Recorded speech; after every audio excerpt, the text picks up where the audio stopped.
Welcome back, everybody, to the Crowded Headspace. We are your hosts. I am Peter. I'm Ken. And for tonight's topic, we'll be talking about lessons in life growing up. So we're Yeah. 22, 23, just about. And we haven't lived that much, but we definitely have a lot of things that we have to share as well too along the way. But Yes. before we get started, two things. First, recording time right now is June 21st, 2023, 10:35 p.m. And second, as you might have not noticed, it's been a hot minute that we have recorded, so how you It been, has. Peter? Not too bad. Pretty good. Things are kind of. School's done now. Internship started. Ooh, where are you working at? So I'm at Intel currently, and I literally just started just this Tuesday, and it's been pretty nice so far. It's super chill. Granted, I am remote, so I don't get to interact with people as much as I'd like, but I think it's good. There's a relaxing vibe to it, being able to work at home and kind of just do your own thing. Hmm. Working remote, like do you, Hills, like where is it? Intel and Hillsborough? That's where you work at, right? Yeah, so it's on one of the Hillsborough campuses. I was initially at the Jones Farm one, but then I was then moved over to the Virgin campus. It was a Do remote you, initially. It was just labeled as Jones Farm. do you know what you're working on? Yeah, so for me, I'll be working a lot with a lot of the laptop processors. So Ooh, pretty low level laptop stuff, but software. yeah, low level That's fun. stuff, but nothing too crazy. How's it like the culture wise itself, the work culture? I will say the culture is, it depends. So I recently just finished in like intern onboarding, and so I'm still pretty fresh into it. I don't quite have a grasp of everything that goes on, but I have a good feeling that I'll be able to partake in some good events in the future. Whether Hmm. that's trips to places or lunch outs. Granted, I'll have to make the drive, but I think it'll be worth it from time to time. So you plan to go up there for a bit? Yeah. Gotcha. Occasionally, though not all the time, because 80 miles. That's fair. That's fair. Yeah. Yeah. What about Also, you? You started yours, didn't you? Your internship. yeah. I also started. Is it this Tuesday? Basically, yeah. It's this You Tuesday. started this Tuesday, right? Yeah. Yeah, this Tuesday at Adidas, at the headquarters in Let's North go. America, which is located in Portland. Um, yeah, it's the easy way to describe what's the work culture wise itself is just a college campus. But instead of the word college is doing schoolwork, he's doing work for Adidas, basically. So imagine concept like, oh, I'm taking classes that. No, just doing work for that. It's just one thing, and then remains the same. There's clubs, being part of any diversity in culture. There's sports clubs you can join as well too, or sports team you can join and play as well too every day. There's like social events you go on with it, just everyone for free food and free alcohol as well too. On top of it, on Wow. top of any other Bro, all the benefits. freebies. Yeah, it's crazy. It's crazy. Also, Did you like, design a hat? but yeah. So this is my. There I it got is. this hat from Adidas employee store. Just the moment, like it was just had nothing on into it, but now I add this. I add the crap here on the side here, and I also add the word cool. Oh, the word cool, if you read it this way, the word cool in here. So when you wear it, you can actually see the word cool. There's like a message to me to Cool. say that cool down if you get heated up, or like, be cool as it is, Both meanings there. So, but yeah, that That's lab amazing. itself, Omega Space, is most of the artists, like any collaborator, like Kanye, yes, not anymore, but used to be making Yeezy shoes. The same lab as well Oh, too. I went there as well too. Also on top of that, since Nike's produce main thing is athlete shoes in general, so they have a product testing team. So you can actually okay. measure your own shoe size, what you wear, and you can actually wear samples of the shoe as well too. And you can get that for free. You can get free shoes, Wait. basically. Yeah. So the sample shoes are given for free. Yes, to test it out. And of course, and you report them back like, oh, I people Oh, of okay. this Yeah, that makes sense. You gotta be like, oh yeah, I like the shoe. Maybe this side was a little too tight or something. way. Maybe in the report itself, Interesting. but and Yeah. then they make the adjustments, and then they say, here's a new sample, test it out. And so I get another pair of your shoes of it. And then I'll walk around with it. And then literally it's like my own custom shoe that's creating from Adidas. That's amazing. Right. But there's only one thing that you can't do is I can't Hmm. tell these shoes are sample or not. I can't tell that in front of the public because these are disclosure and it's confidential. So if I'm Yeah, wearing a pair of that makes shoes and sense. if people ask about it, I'll be like, I don't know. I don't know what these shoes are. These are just I had to say it like that. Also, when I'm posting on social media, I can't take these pictures on shoe. So when people take a That makes picture of my sense. whole body, I have to take it off. Yeah. So imagine like I'm going on a hike and we did a thumbs up picture, but like, hold up, guys, real quick. You're like, hold up, Yeah, take off the shoes off gone. right away. Yeah, but no, it's amazing, and also like for an intern wise, they they give you money to do anything you want to do. Like, they will pay you to go to movie Interesting. theaters. They would go. They literally like Wait, last that's year interns. wild. Yeah, last year interns they pay money to go a flight to LA, and I was like, and they was like, yeah, we can pay for that, and they did that too. I'm just like, huh? That's So amazing. oh, actually, and then also what they did with their intern budget they had was they created a yearbook or a intern core book. So basically, everyone had their own copy with all the pictures they created, and then put Oh it my in like a god. photo album. Right. So it's like you can do that. It's literally like college, and interns is like more college focused with a lot of benefits going on too. They compile it all for you too. It's like, here's your yearbook of your internship. It's like holy Wow. shit, it's crazy. It's crazy. So. Sounds like they go really in like into like the internship experience. Mhm.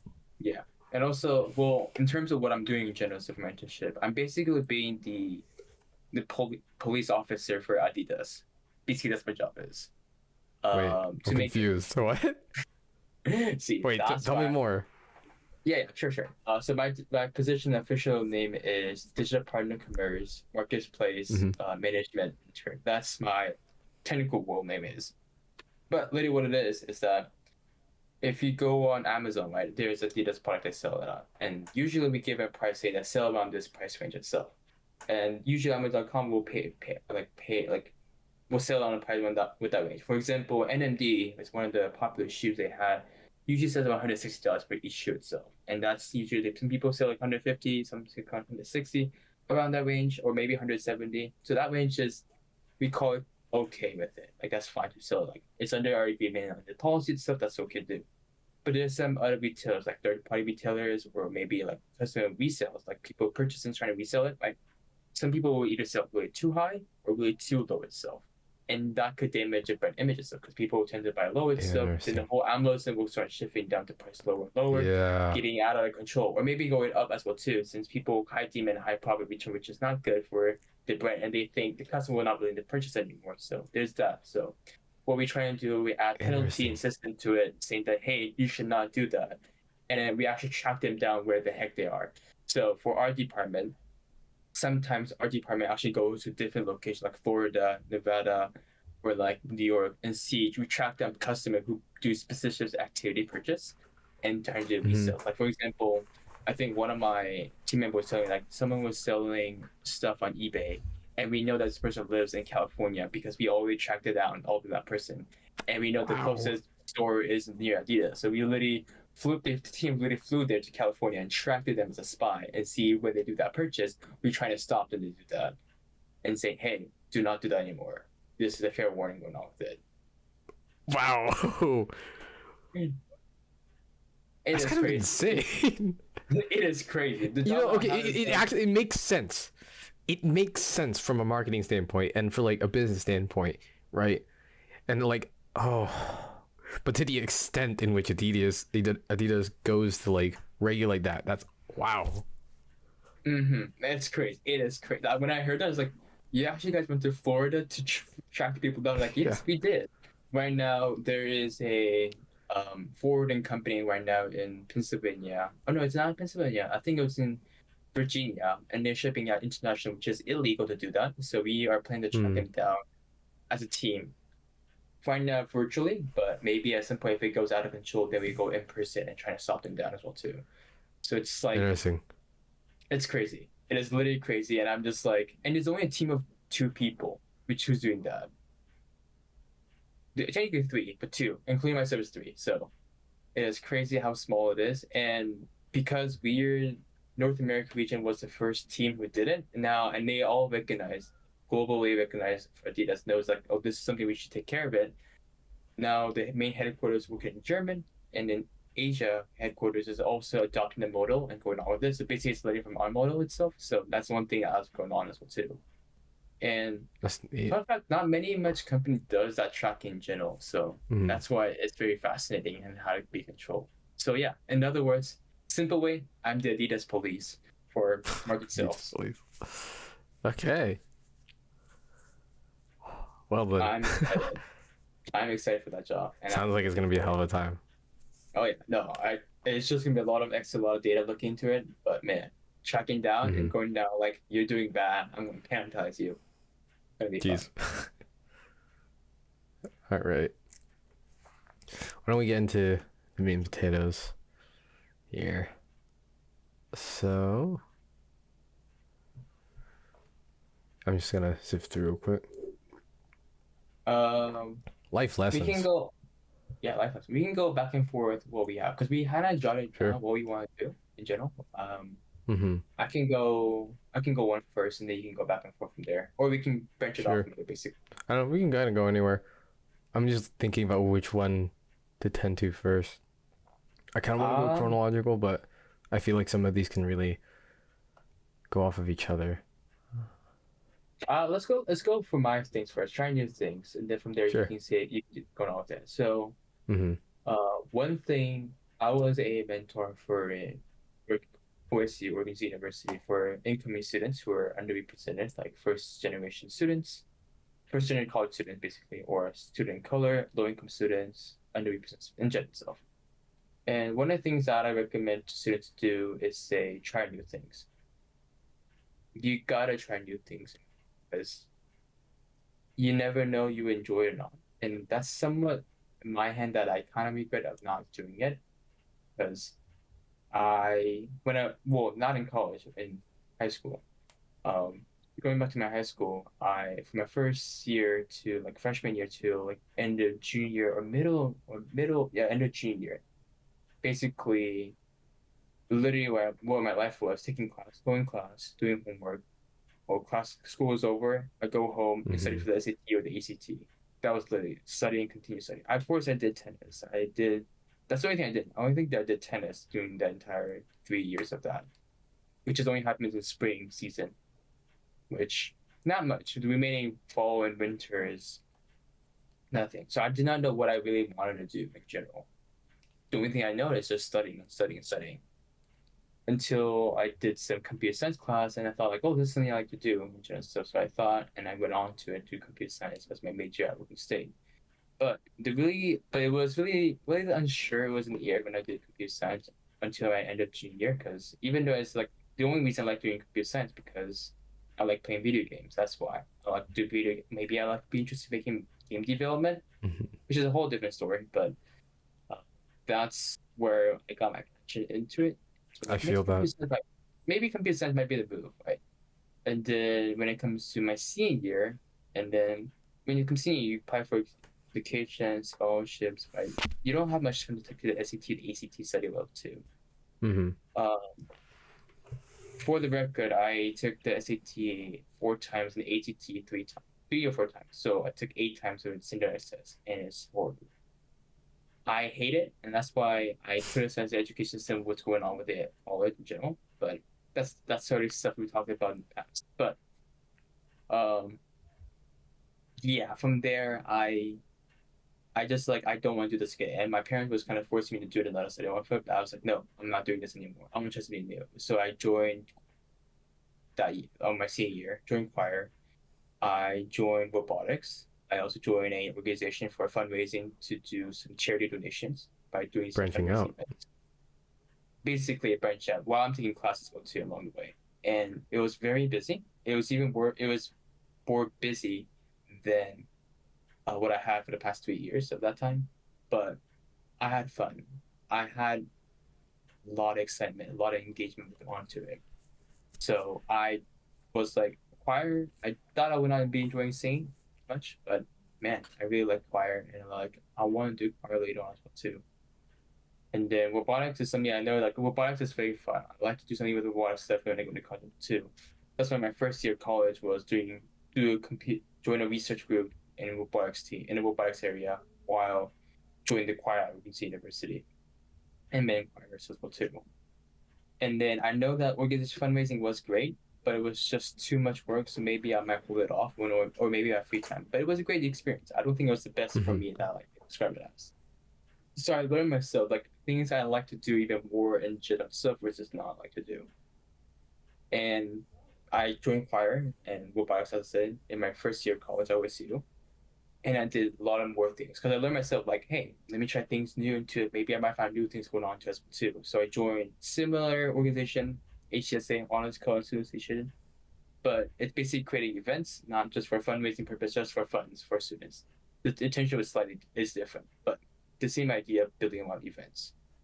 Join choir, join robotics, join other clubs as well too, trying to expand it out, and also join student government as well too, give it a taste of what it looks like. Um, and then I learned my second lesson, which is also saying stuff what your lesson is like, knowing when to say no. That's Mm-hmm. basically your what your lesson is, but that's also applied to me when I come to it because I did too much. I did too much of that. I started too much, and I was like, this is out of control. So I There's literally a had to fine drop balance. everything. I had to drop it out things I didn't need to do going on with it. And also at that time, COVID pandemic hit us too. Mm-hmm. So literally, I had to drop everything because choir is hard to do it's hard to do virtually. Like you're Yeah, there's a same as lag. robotics. Robotics is you could do it online, but like at the same time, like Mm-hmm. it was not functional to do that. On top of that, that's the time I noticed that like I was double majoring in computer science and business analytics, and I noticed like I had to take a ton of credits. So it was like, okay, I can't do all of this, so I had to drop out a lot of things as well too. So yeah, Sacrifices. mm-hmm.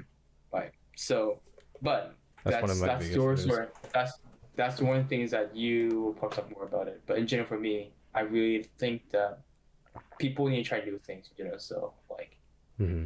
you can't like it's like I hate people saying that I don't want to eat this, not good, or I don't want to eat this because it's I think it would taste gross. But you never tried it. You never had it before. You should try. You should give it a shot and try it out. You might know. You might actually like it a lot, or you might not like it at all. Like, sure, there's some common sense. Like, if you just like try this and serve you poop, like you can't eat that. Like, no, Okay. that ain't right. But if something looks like that, but it's not poop actually, and then someone said I enjoy eating this, then maybe you should give it a shot and see whether you like it or not. If you don't like it, now you know you won't eat it. So stepping out of the bubble a bit to try new things, whether you like it or not, you might know. You never know what it is or not. So that is my one of my lessons I like to share in the podcast. Try new things. Try new things. Mm-hmm. I definitely agree. That's also like one of mine as well. Saying yes to things, it definitely gives you a lot of eye-opening experiences. And at least for me, like, oh, for a lot of my life, I've said no to a lot of things and kind of played the sidelines, if that makes sense, Mm-hmm. of life and kind of people watched for the longest time. But what I've kind of come to learn as of recent years, actually, is that a lot of my most memorable experiences came from times where I said yes to something. And that typically, like, that ranges to a variety of things. Back in high school, I was very much similar to you. I just go to school, go to class, go to lunch, eat, go back to class, next class, go home, rinse, repeat. And that was my daily life for basically a majority of my K-12 years. Um, and for me, kind of the first time I kind of really started going out and doing things was in high school when I joined the TRIO program. So the program is kind of basically a support system for students uh, of a specific need. And so essentially, what that program really gave me was now for a bit more groundwork foundation context. That trip basically okay, that program allowed me to go on a bunch of trips to go see colleges for different workshops and a bunch of different unique experiences that I got to go on. And a lot of those experiences for me were really eye opening. Whether that's learning something rather critical to my success in school, life, or career, or even going on going on new experiences that I've never had before. I think one of our trips was to OMSI, and like over at OMSI they have this one jet boat, and like literally just all 30 of us or something literally went on this jet boat down and up and down the Willamette River at like really high speeds, and it was fun. Mm-hmm. It was fascinating. But it's like, fun times like that, you don't really get without saying yes or just going to join on those kinds of things. And especially with last year's internship, even back at Tektronix, like for the first few months, I basically just like went to work, did my work, went home. I didn't really partake in the intern stuff until like May, I think it was. And I joined the intern lunch and I really got to know the rest of the interns. And honestly, because of that, I ended up having the best summer of my life. Like we went to so many trips. We went down to downtown. We've hit a lot of restaurants, bars, hiking trips, you name Right. it, right? And we even went up to Crater Lake. There was a 5-hour drive all the way to Crater Lake, and honestly, that was probably the best car ride of my life. Like just the fun dynamic between the people. I've mentioned this before on a previous podcast, but like it was funny. It was fun and funny. All the talks we had, and like some conversations got deep, and so at emotional and social level, I got to deeply connect to people that I didn't think I would have otherwise. And, those connections can be rather critical. Um, but, Mm-hmm. with that, I kind of like you said too, um, there does come times where you should learn to say no. Because when you do take on many things, you gotta learn to make those sacrifices for life. Right. That kind of takes me to my next lesson in life. Do you have any input? I don't want to just like No, go on a tangent. no, it's all good. I like the moment you say connection matters in general. So I do agree with Yeah. that too. That's also my other thing I put on my list as well. Um, Mm-hmm. you never know these people will like you like. Did you imagine that you met me and you do a podcast in general? Exactly. You don't never know that. Like I thought that I would never enjoy like from the tech internship. My plan was to do a lot of connection gen stuff to internal employees to maybe get a full time offer back from them, or maybe to make unknown connections going on there. But I didn't expect this kind of connection with people with interns in general. So like I didn't expect to do a podcast with you. I didn't expect that I'll be going on a trip to I don't know to Vancouver, BC with my other interns last year. Like who the heck I didn't know this, right? So it is just crazy how these connection matters. And as I said, trying new things, trying new connections as well too is another thing that I'd like to mention in general. That I felt like it was really important because even though it's a good connection or a bad connection, you know that you should either avoid that person or you know that you should be close to this person that fits your personality itself. And how much you should share versus how much you should not share with this person. So you know the lines of how it looks like by being talking to more people. And high school and college is probably the best place to learn that and try that out. Hold on with it and see what looks connection looks like. And the workspaces actually can imply that into it. So Those social people who's skills. Yeah. yeah, people who's young in general and stuff who listen to this podcast, I would like to try not to be don't try to be extroverted like as much, but like try reaching out to new people and see maybe you like these kind of people that you never thought about it. Again, try new things, but try new connections. The same idea as popular too. I reach out, and that's like I said, you never know you'll be end up driving a 5 hour drive to Crater Lake, and then talking about deep stuff that you never thought you would be sharing in general. Like literally, I think our first trip that you and I went was Silver Falls, and we were talking about deep Yes. stuff on the hike as well too. Right? Mm-hmm. That is crazy. And then that's what like I'm gonna try new thing. And that's what he told me. I'm gonna try new thing to try to talk things open. If I we want to not just my close friends, but also trying to people that I think I consider close friends. And now here we are doing a podcast right now, talking about this Here kind of we stuff are. right now. So again, I Yeah. think connection matters, and you never know, these Hmm. connections that might be come back to you beneficial to you as well too. Like people that I thought I would not make good connections and stuff end up being good connection, and Hmm. that person now is going to be a lawyer now. Like, and I'm just like, I know someone who's a lawyer now. I have a connection who can reach out to if I need help with it. So like, it's just amazing. There's nothing bad to make more connections and stuff. And if it Yes. gets bad, it's you know that how to avoid it, and that's knowledge Hmm. there. So that's one of my life lessons I would tell in general. So yeah, so With far what you trying. mentioned. Mm-hmm. Yeah, yeah, go on, finish. No. I just want to say, for now, is trying new things. Say stuff when you say yes. Say stuff when you say no. Just so you know that line, Mhm. and then make the connection. Those are the things. Four things we talked about.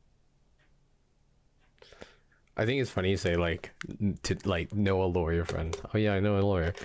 It's a funny thing I heard once is like, there's I think three people you must know, and that's like one is a doctor, one is a lawyer, I and the last one was what is it? Oh, what was it? What was it?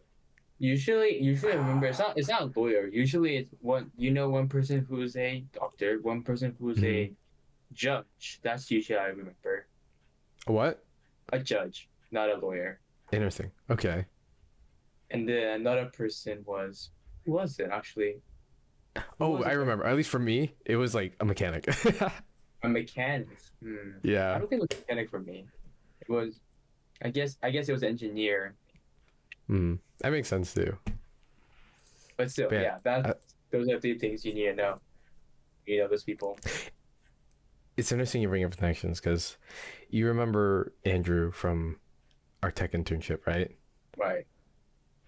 So something he once said that really stuck to me, and like it, not verbatim, but it was something along the lines of if you just be yourself, right?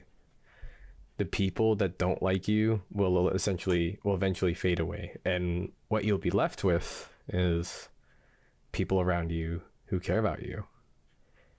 And I Hmm. thought that really stuck to me because like for me, I often I often put up a front whenever I meet new people, and I think that's pretty natural for a lot of people. But I put up a very fortified front. I become a concrete wall, quite literally.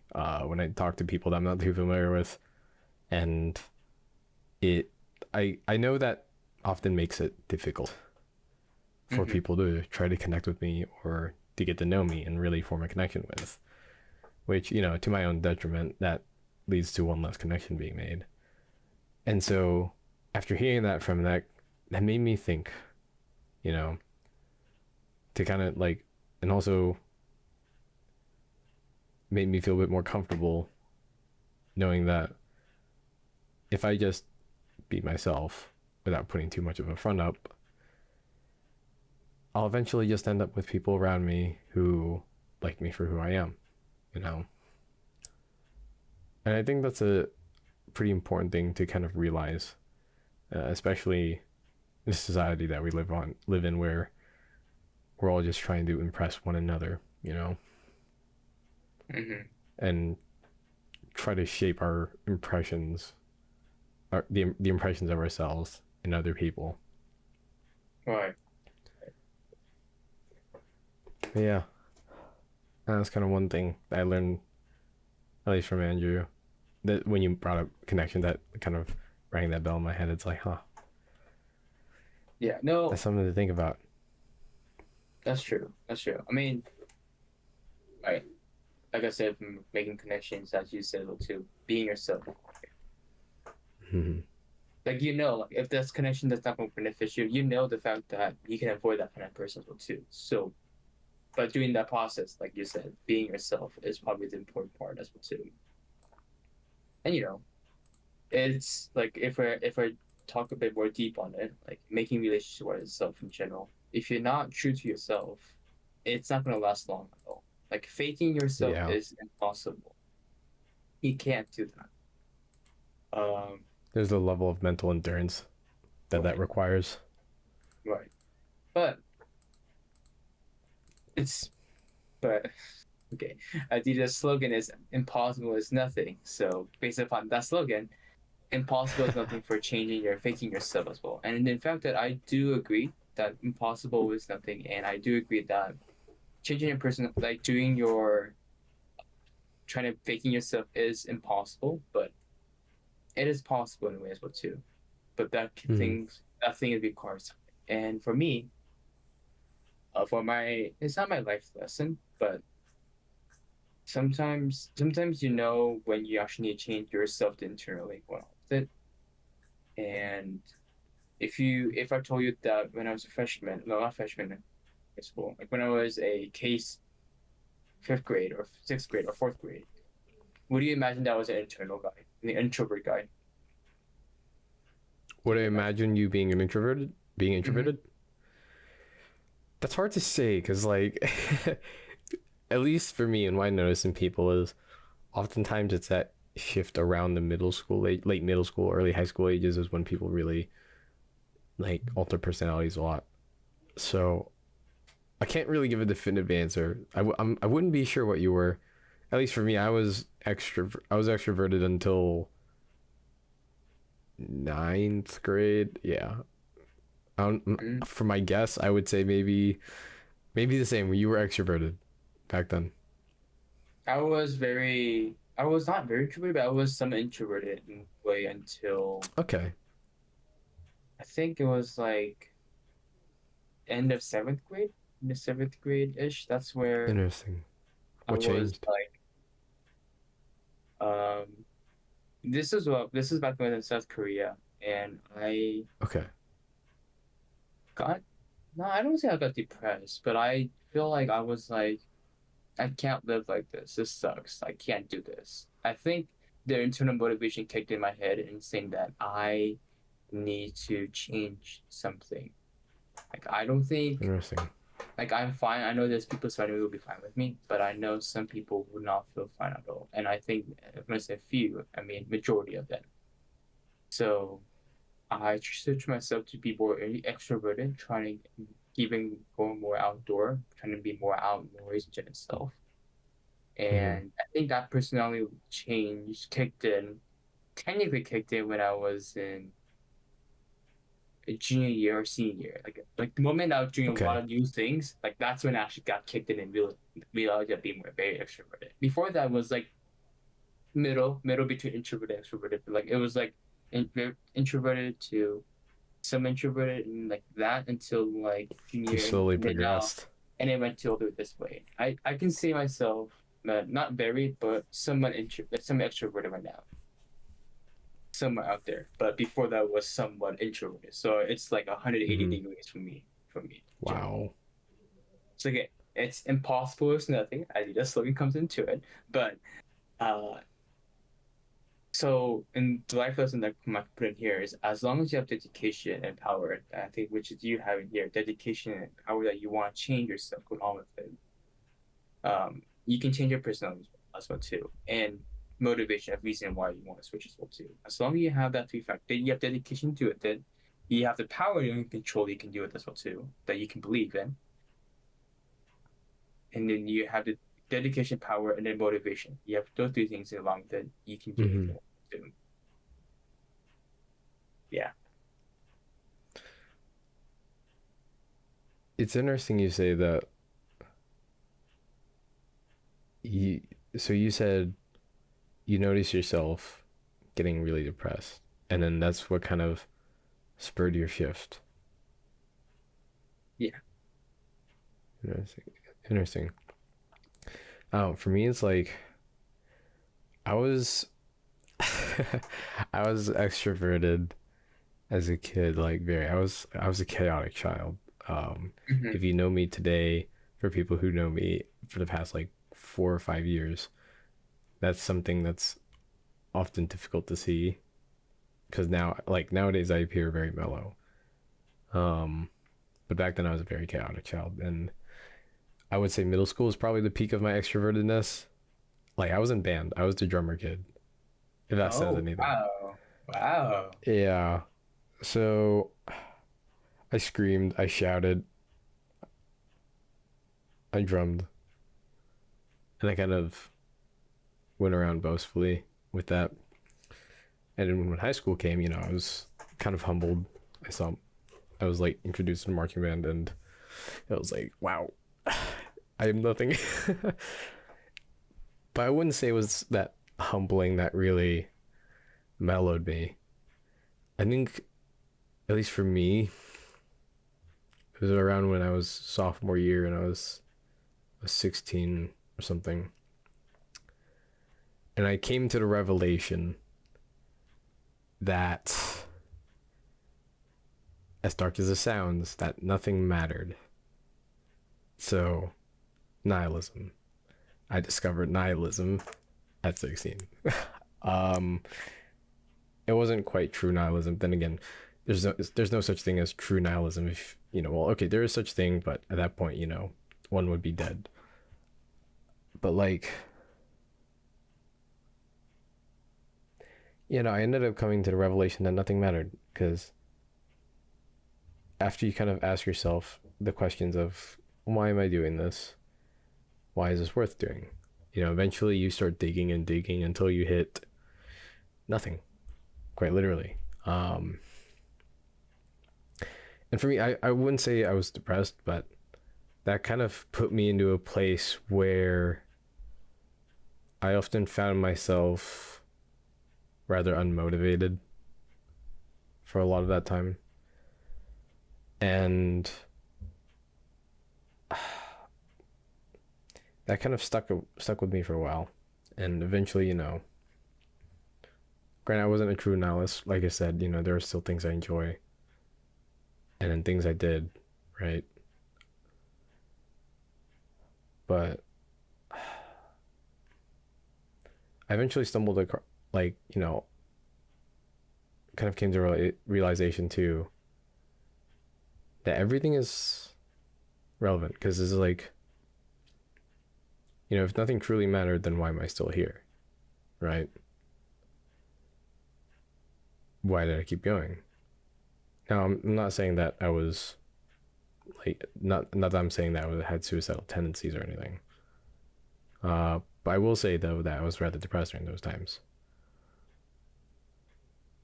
But I thought to myself, I still enjoy X, Y, and Z, whether that's games, hanging out with friends. And even though in the grand scheme of things, right, let's say you just zoomed out a million times into the universe, right? What are we? We're just one tiny speck in the whole grand scheme of things. We're just one tiny blimp in time, right? Time is infinite. We are just one speck. What I came to realize that is that everything's relevant. Meaning is relevant. And what do I mean by that, right? Everything in life that we experience, we see, we smell, we taste, we feel, we touch, is relevant to us and us only. The emotions I feel, the happiness I feel when I accomplish something is relevant to only me. And that's the only thing you should really compare it to, right? And what I mean by it is just, meaning, right?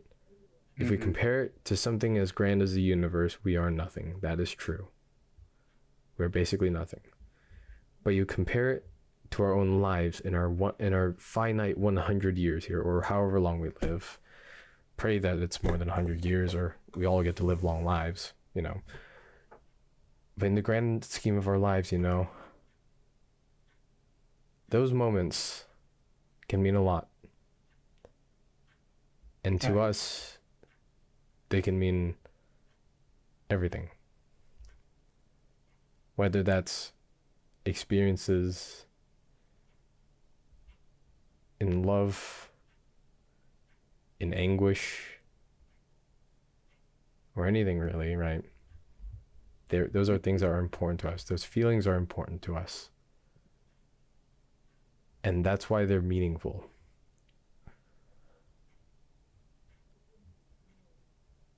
But yeah, that's kind of when I finally dug myself out of nihilism, at least. Yeah, that one went pretty deep. Yeah, that did. uh, If I want to bring something deep as well too. yeah. Um, that's just it. I don't know. It actually, I don't know. I would say like it did hit me or hit me. I guess that term or like Mm-hmm. got like understood the meaning of it. But like when it comes to life, I never had a phase for myself that like this is all pointless. This is all meaningless. What am I doing here? I mean, I guess similar enough. That's what people who are depressed will also get the same feeling. Like I don't want to do this. I don't want like this. There's nothing going on with it. And I truly know people who does that well too in general. So one of the things that when I'm sad, depressed, like sounds a little bit cringy. I would say like that, but this is when I was young, and this is when I was introverted, and this is when I was sad. Like how I overcome with it. Uh, and the guy who I guess person who like playing video games, I consider myself that I have lives, but the amount of and then whatever I feel depressed and like I feel like I want to kill myself, for instance, then I kill my heart basically. I just kill myself basically with the heart. But how do we regain heart is how I meet new people. This is kind of Mm. like how I play the game. So like, if I meet new people, I gain another life myself basically. Because like, you can think about it. You if everything is pointless to you, then all the people who knows about you will be pointless as well too. Like will not care at all. And that's when I think it would be fine to use suicide, which is never the case at all. Because everyone thinks you're an individual care being as well. So basically, I use the idea in saying that okay, if I'm new people and that person likes me, I'm gonna gain a heart. I'm getting out of life in general. So I don't know how many lives I have in general, but the time that I had um, that I stopped counting, but I think the last time I counted was I killed 137 lives of myself, which is quite a lot, but I met more people than that. So that's why I'm still alive. That's why I still exist.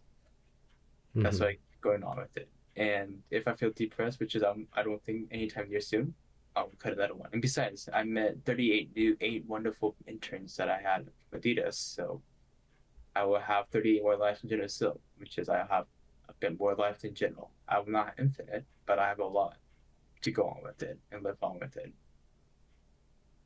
That was basically how it made me like, okay, I killed myself, brand new. Okay, brand new, of course. And you can't just kill yourself and just go on saying that, okay, I'm gonna live exactly what I did. You gotta change yourself, man. Like, that's Mm-hmm. the thing that I lived, saying that I'm sad, I did a mistake, I'm gonna kill myself. I kill myself. Cool. I kill myself. Now I'm gonna move on.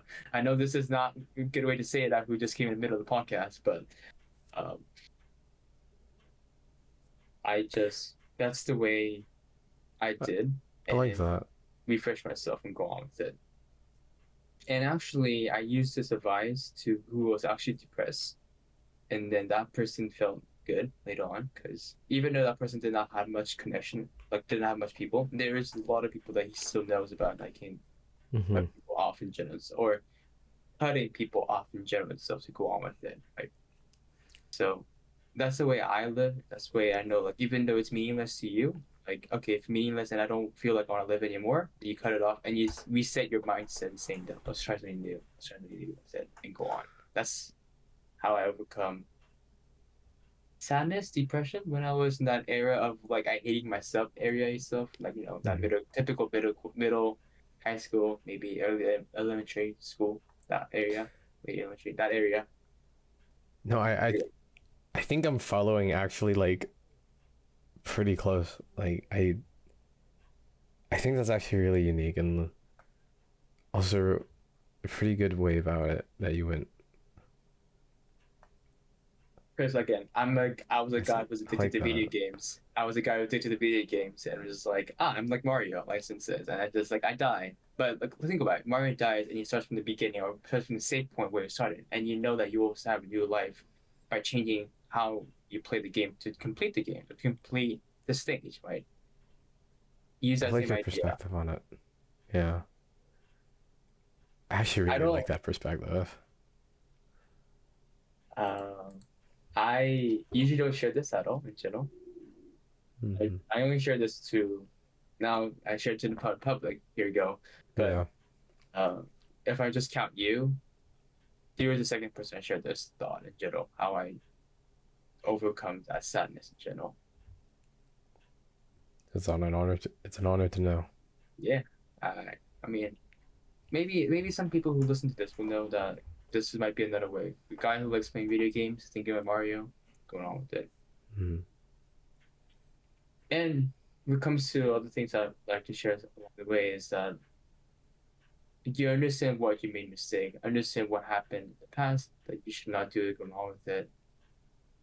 That's important to go on and move on with it. That's why I value, which is one of the topics that we should talk about later on, history. That's why I value history a lot because those are things that I haven't History. experienced myself, but people Hmm. have talked about in the past of what they did wrong, what they did right. So do you know this stuff that you shouldn't do that?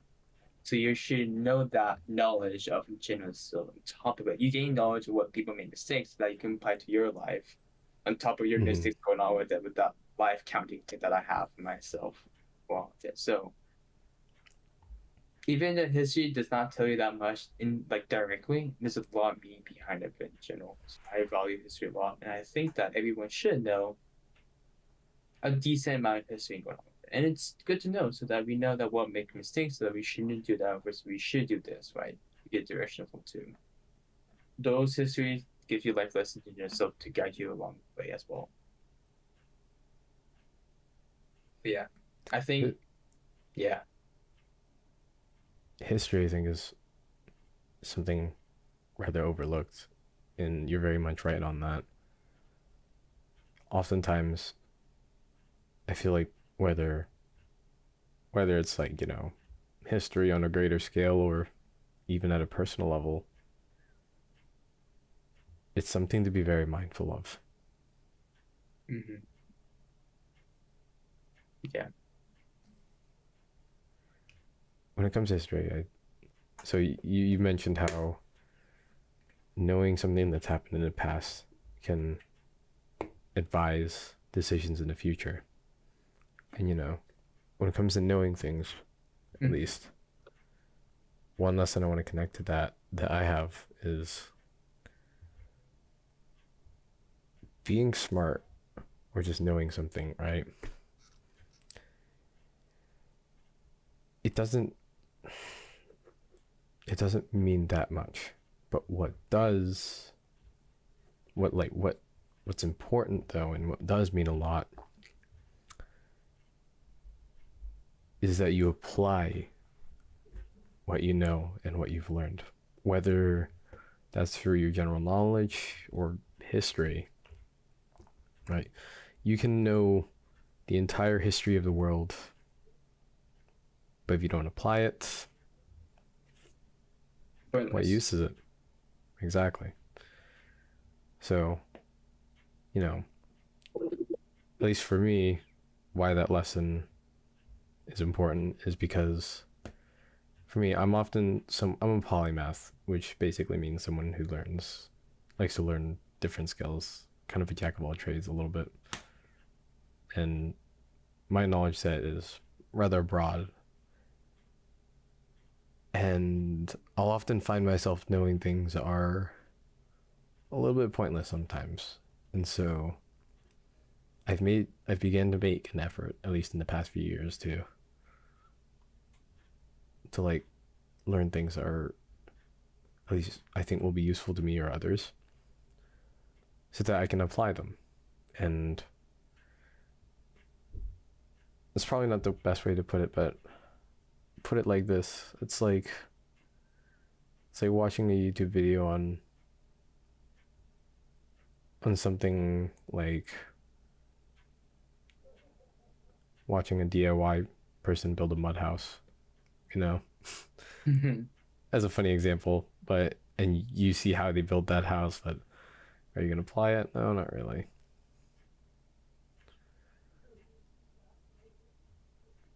Kind of like I'm kind of branching off topic a little from the original lesson, but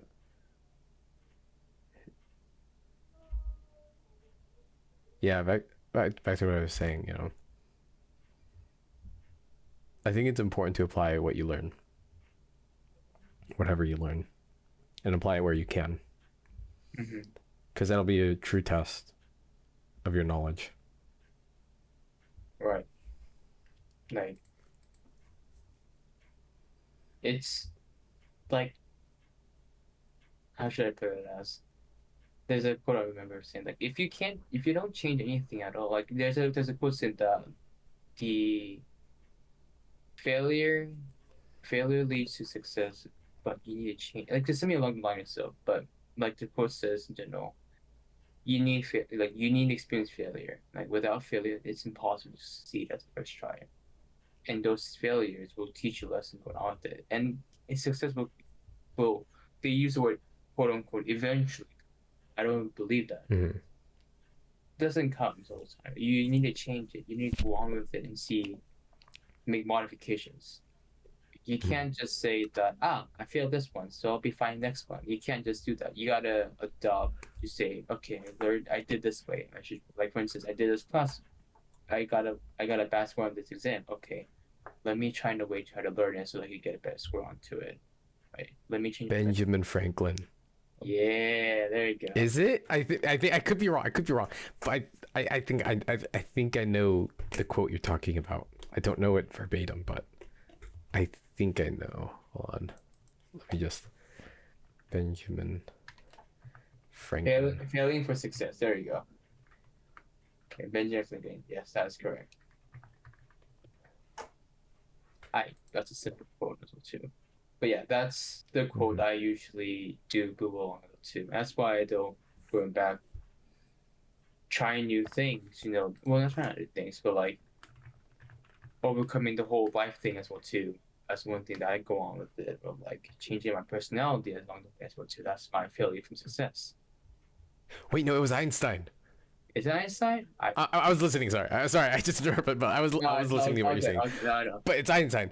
Insanity is doing the same thing over and over and expecting different results. Is that it? Yes, that's one of the things I remember. Yeah. Well, technically, the real code I know in Korean. Okay. But let me switch it up. Obviously, I don't think Einstein was the first one to really coin that quote.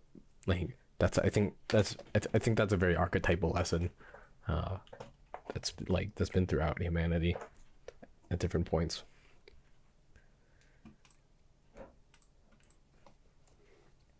Right.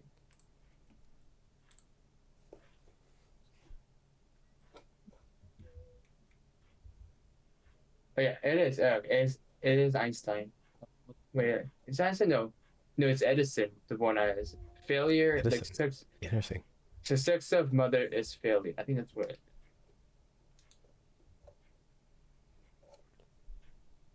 Edison. Oh.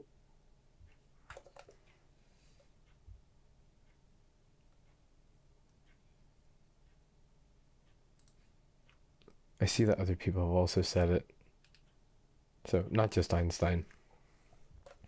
Failure it's definitely an archetypal lesson. Yeah, failure is the mother of success. That's the quote I usually go about it. It's an ancient Chinese proverb. It says so too. Thomas Edison tried 1,000 things and find a way to invent the light bulb. He explained, "I have not failed. I just found 1,000 ways that doesn't work." Right. It's selling the same idea. So, but yeah, that's the quote I think that resonates me. What resonated one of the most, I would say, that changed me going on, saying that trying new things going on. What is your like quote? Like, what is your quote? Your favorite quote? My favorite quote? That we put. I know it's a hardie.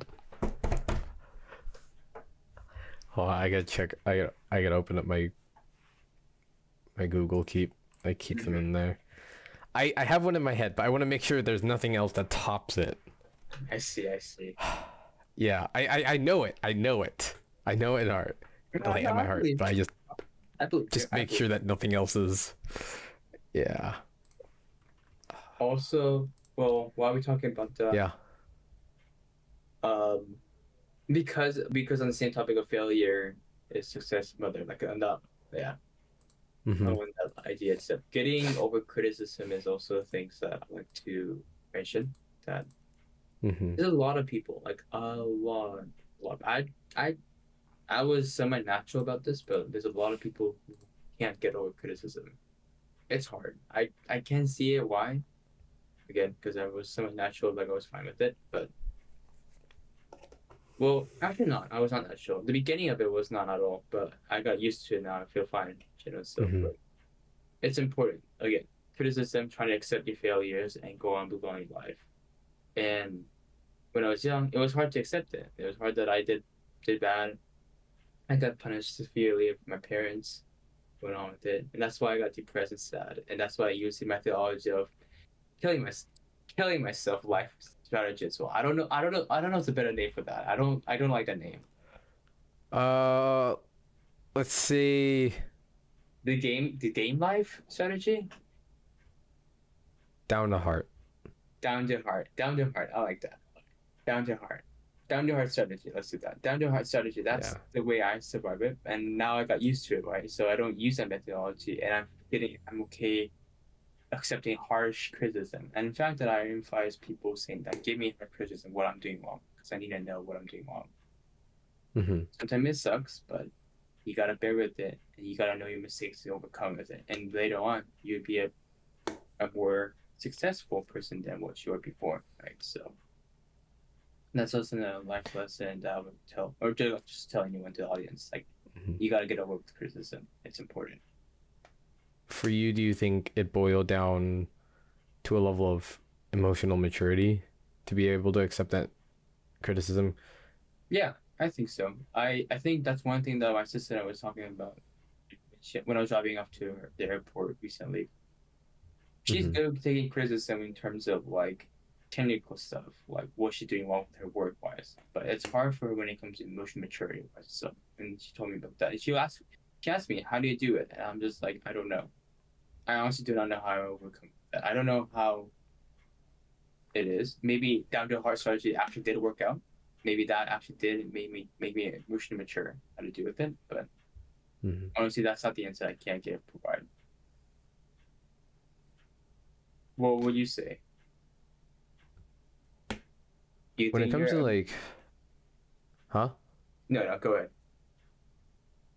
ahead. Uh, when it comes to criticism, for me,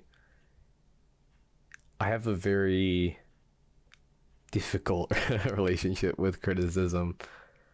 I will always often ask for it, knowing that only improvement can come from it.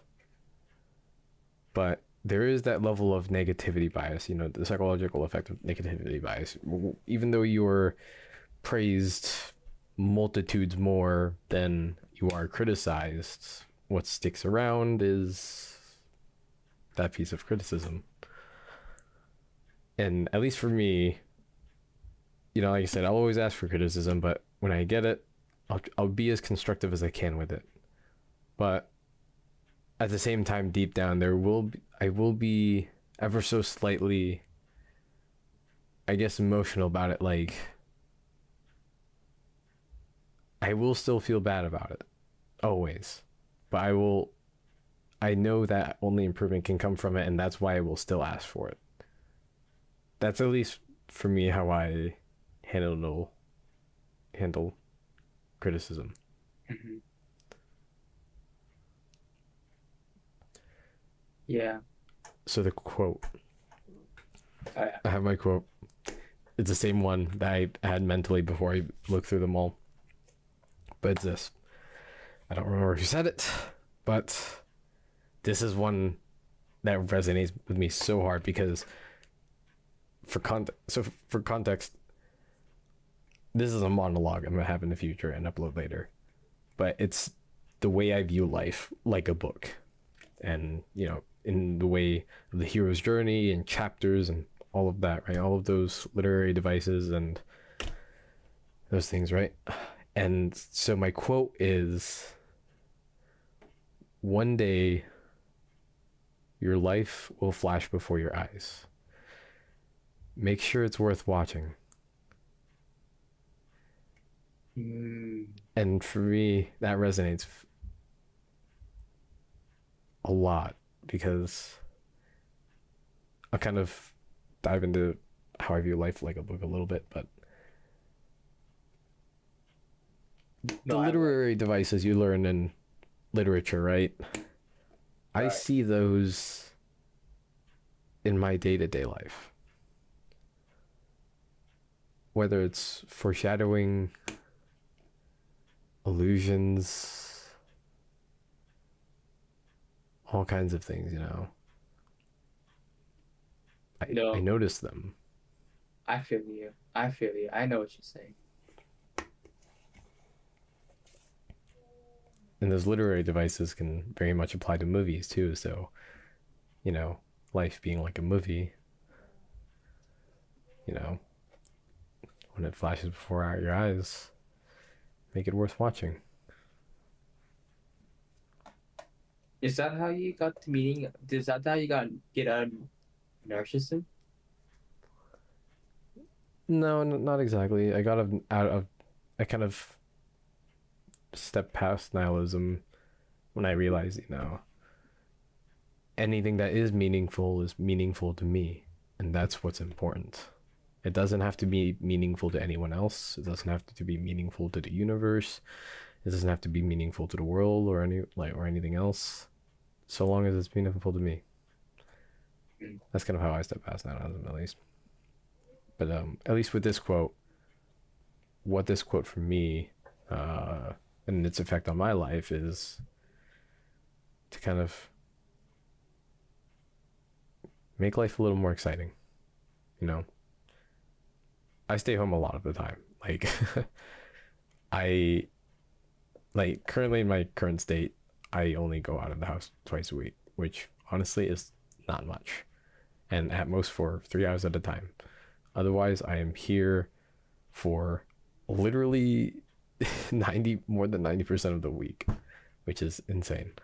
And I sometimes wonder how I haven't gone crazy, but But yeah, I mean, to make life worth watching is to also make life a good movie, a good story,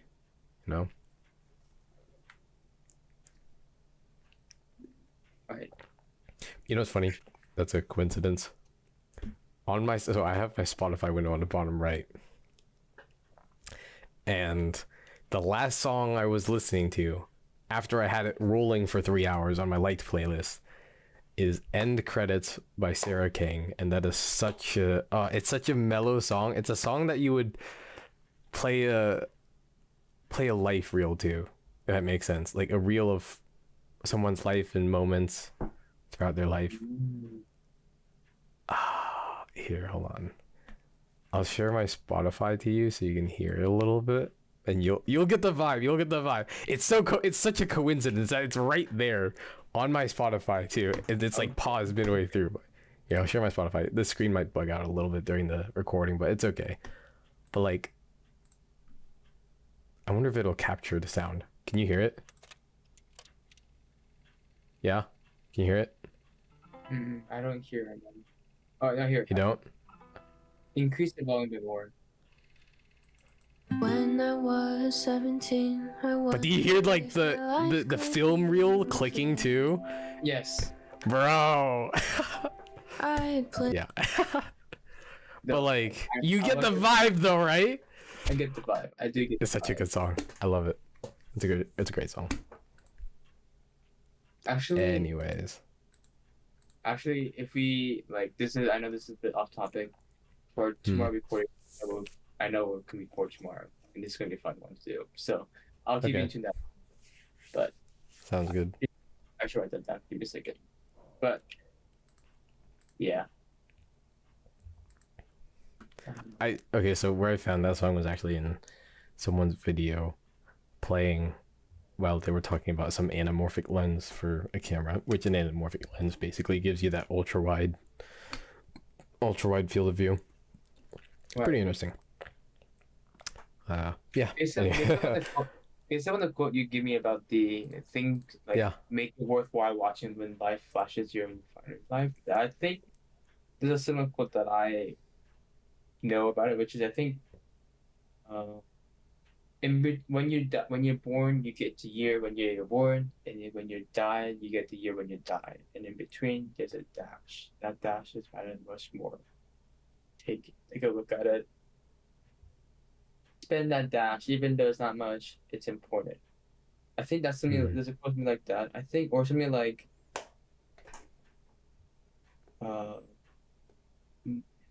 between birth and death, there is creation between. And both, and then which is the alphabet of B and D. B for birth, D for death, and there's C for creation of life. And creation of what can do. That's another thing I remember what it is. That's a nice play on the alphabet. I like it. Play on words. Mm-hmm. All right. Enough of death. Enough with life and going on with it. I mean, we are in the same topic. Things I like to tell in general for people. Let's switch it up. Let's see if things will actually play along with it. Procrastination. Ooh. Let's start from, I don't know, so easier to go in. Procrastination. A lot of people say, "Oh, I procrastinate stuff." I thought for a long time that procrastination means laziness. Like, I don't want to do this until the very last second I'm doing this. I think it means laziness. Convince me otherwise. But procrastination means also but I think procrastination does not actually mean laziness. It actually means that I want to be the best of it. I want to do this at the best moment. They choose the time to do it because that's the time they believe that's the best time for it as well. They spend too much time to think about what things should come into play to go on to be the best. Like, imagine you have to write this paper. Right? Mm-hmm. You have to write this paper that you got to write out with it. When do you write it? When do you want to write it? For me, when do I want to write it? Right. When do you think you will write the best?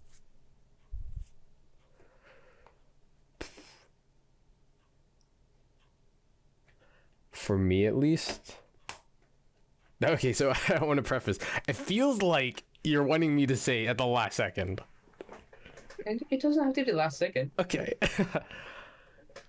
For me, it's like, it doesn't matter too much when, but it's so long as I do it in one sitting.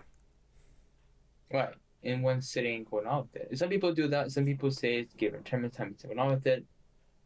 But technically, that moment of one sitting, for you, that's true. Most people say that one sitting is best. It's going on with it. But you do a lot of preparation in your head to go on, to make sure going on with it. And that's a lot of work. And for people who observe, you might say it's procrastination. But for you, your thing is, this is enough time for me to go on with it. So it's a very subjective view seeing procrastination going on in general. I personally think that myself, I don't think I procrastinated much. Like, I usually have my own timeline that I spread it out to make the best out of my it.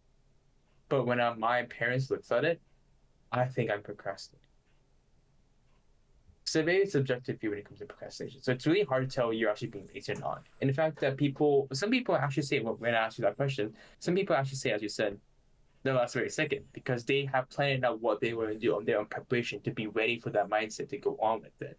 They have it all there in the head they want to do with it. They just do it at the very last second to feel that energetic moment, because again, things, you can change anything when you have power, purpose, and motivation. The motivation is there. They want to write this, but they need to put on with it. They have the idea of what purpose they need to go for it, but they didn't have the power to go on with it yet. The power to come in to kick in, and that's the last second that will kick in going on. Power of like, I need to do this. So question. What if that last secondness, as let's just call it that, Mhm. comes at the cost of quality. Right. There are some people will say that, and I do say that those people who like the very last second who writes it without no thought, we know that people sometimes is not good. But like the people that I have witnessed so far, like no one has done except a very few people, including myself, has done. They schedule this stuff what they want to do. There's many people who write the last second, and turns out being in a good paper because they have thought what they want to write about. When I ask people, like, okay, I'm not answering your question directly because it's hard to tell because I do know people who write very bad paper, very bad things going on, like poor quality. But I do a lot of people when I ask them, oh, what are you gonna write about? And they say like, I'm gonna write about this. Cool. They have a plan of what they want to do. But why aren't you writing it then? When I ask them, because I don't feel ready about this yet. I need more time. I think I need more time to go on with it, which comes in the moment of procrastination the last second when you're writing it out. So when I look at my friend, not you, and you might know this person, when I told him, it's like, why are you writing it now? You're stupid, right? But for him, it's like, no, it's fine. I already had a plan what I'm going to do, write it out. I just needed a time for one scene to feel myself really ready for it. I need to find that best time for me. Usually people find out the last second because they believe that that procrastination moment gives you motivation to write it better and focus on to it much better, longer than sitting at different times without deadline. So that's why there is a famous TED Talk saying procrastination matters. Procrastination people is important because they believe themselves to be prepared, sit down, and there's a deadline for them to do with it. But if there's no deadline, that will eventually not happen. Which why some people who live off of that is kind of impossible for it, and that's why it's too late. That's why too late that goes on with two. And at this point, I'm just rambling right now. But no, I've been there. I'm sure. No, there also this. There's the moment I said too late. Now they got a different quote in my head saying that whatever you're trying to do something, like the moment you thought it's too late, it's the earliest time as well too. And that's another quote that I resonate a lot. So based upon that, people find it too late themselves doing that, and they recognize it, so they go on to okay, whatever it is. Procrastination does not really means laziness. It means that they were just preparing themselves a long time. It's prepare how much to prepare for it. For me, for my thesis that I'm writing right now, I don't try to procrastinate. I'm not a person who tends to procrastinate as well too. I try to spread it out as much as possible I can. But sometimes if the work I really don't want to do, like if I have no purpose, I tend to procrastinate because I really feel like I'm not ready for it, of what I'm doing. And that's why I do it the last minute. And that's what kind of means procrastination for some people, saying that you're being lazy of not doing the work. But for me, it's like I'm preparing for it. So it's just basically how you view the word procrastination to each individual. A little bit more on a case-by-case basis. So it's not like I'm lazy for doing this. It's more like I'm not ready yet. Speaking of readiness, always prepare. You never know when opportunity comes in. That's also a thing that I could tell. You have a lot more to go on than what I have. So yeah, my list is extensive. I formulated this. So the list that I have, I kind of formulated over the past week. I see. Like, bro. Okay, legit. Last night. Okay. Hold for a second. I had one of them, right? Came to my head. It was a lesson. It's a long life lesson I've held for many years, almost 8 years now at this point. And that was the one perspective. So I'll talk about that later. But I didn't write that down yet. And then mid shower, it came to my head, and it's like, oh God, I can't forget this. So I hadn't used shampoo yet or anything. But I have done the initial rinse. I literally just like put my shorts back on, walked back out, dripping wet to my computer, and I'm just like, perspectives with my fingers like this because I didn't want to get my keyboard wet. Oh my God, literally hair soaked, I'm dripping wet, just in shorts. I walk out of the bathroom just to type it. I see. So I wanna that I see Bro, that. I want to get a that recorder. sentence right there. That sentence right there is basically you're dripping out wet and typing it out. Yeah, I typed that while I was dripping wet from the shower. Like, I kid you not, dude. Okay. So, God, I bought like waterproof notebooks so I can jot down stuff in the shower, but they kind of suck. They do So it's suck. like they didn't withstand well. So what I want to get is a waterproof recorder so I can literally just shower thought things. That's fair. No, honestly, at some point I might just use you as a text and just text you like this is some thoughts I have when I'm in the shower. Mm-hmm. Take my phone and just like okay, go to work. Yeah, I maybe just walked right out of the shower. I was like, I can't forget this. right. Anyway, going back to Yep. always prepared. You should tell me what's that thing in a second because I'm interested now. Mhm. You made me intrigued about that. Always prepare yourself because I gotta say the Adidas internship that I got into it was Mhm. not something that I planned it out. It was not like I'm gonna apply for this and get this internship in my head. It was literally just throwing out an opportunity for me. I'm just like, okay, I'll catch it. Like literally, like so both Peter and I for last year we worked at Tetronics and we were in a program called MCOP, or multi-engineering cooperation program. There's 3 schools in Oregon, like Oregon State, PSU, Portland State University, and Oregon Tech. Those are 3 schools you can go on. And what they do, you get 2 6-month long internship for a company that will select you to work at. And that first place was Tetronics. And it's the second internship for Peter wise is Intel. And for me it was a truck. The time that I interviewed, I think it was like January or February, the time I know where I was being placed to. Either way, I knew that I would get an internship for using like being part of BCom. So I was like, there was no necessary need of me to for an internship. So,